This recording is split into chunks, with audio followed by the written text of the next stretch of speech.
So how exactly does a relatively small island get ready to fight one of the biggest superpowers on the planet? That's the huge question we're tackling today. We're going to break down how Taiwan is trying to turn itself into an absolutely impenetrable fortress. We'll look at the strategy, the weapons, and of course, the massive challenges they're up against. You know, this is the question that probably keeps military planners up at night. Could Taiwan really defend itself against the People's Liberation Army? Well, to even begin to answer that, you can't just count ships and planes. You have to look at how Taiwan is building this multi-layered defense that's designed to make any kind of attack an absolute nightmare for an invading force.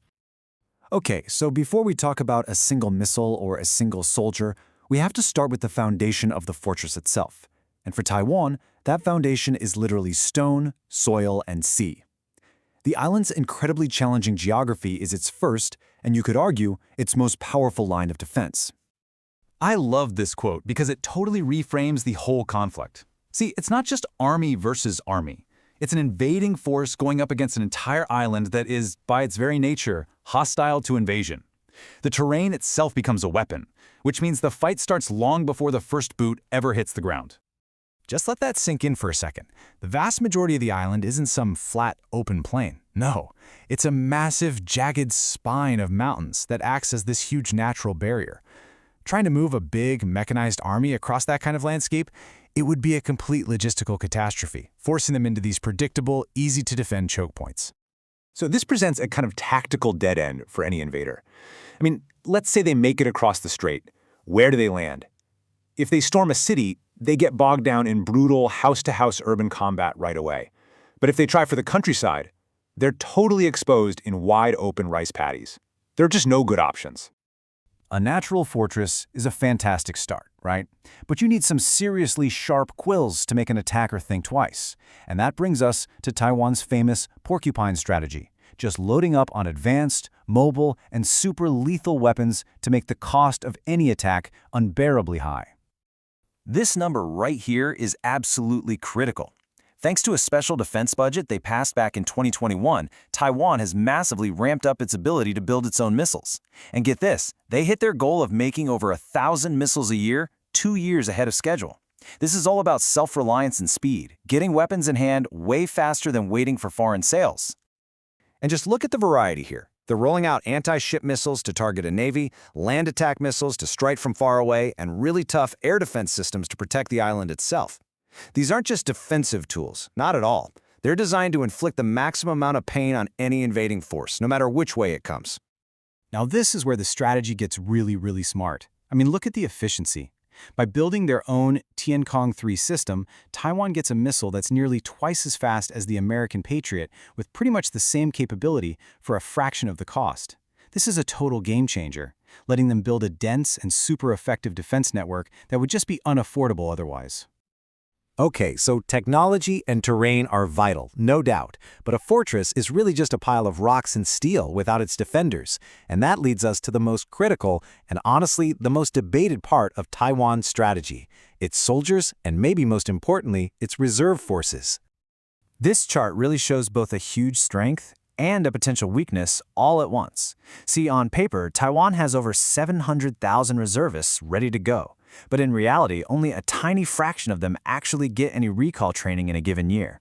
That's a massive gap between potential manpower and truly combat-ready forces. Now, the government knows this is a problem.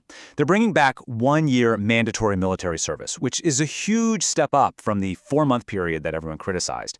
But even with tougher training, one lawmaker warned that, quote, overall readiness, unit integration, and morale still require significant improvement. So the reforms are a start for sure, but there's a long road ahead. Of course, no fortress is perfect. Every castle has cracks in its walls. And it's so important to understand that behind all the military strategy, there are these fierce internal debates and really serious challenges that could actually undermine Taiwan's defense from the inside out. So one of the biggest debates is all about money. How much is enough? Some US officials have suggested Taiwan should spend a massive 10% of its GDP on defense. But as this online commenter points out, that kind of spending could totally cripple the economy. The fear is that China could win simply by forcing Taiwan into bankruptcy before a single shot is even fired. But then you have the other side of that argument. A lot of people, including some Taiwanese, feel that the current spending levels are dangerously low, and that a sense of complacency has kind of set in. I mean, with no major shooting war since the 1950s, is there a real, society-wide will to make the sacrifices you'd need for a credible defense? It's a tough question. And the challenges definitely don't stop with the budget. Analysts also point to a lag in developing counters to China's next-gen tech, like space and drone systems. Add to that the whole debate over relying too much on the US, deep political divisions inside Taiwan, and that lingering question about the public's ultimate will to fight. It's a lot to deal with. So, with all these natural strengths, all these new weapons, and all these very real challenges, what is the ultimate purpose of Fortress Taiwan? Well, it's not necessarily to win a war in the traditional sense. It's actually about something far more strategic. A lot of experts think China's preferred method wouldn't even be a massive D-Day-style invasion. Instead, it might be this anaconda strategy. The idea is to slowly squeeze Taiwan into submission using things like cyber attacks, disinformation, and then a full military blockade to cut it off from the world, trying to force a surrender without the immense cost of a ground war.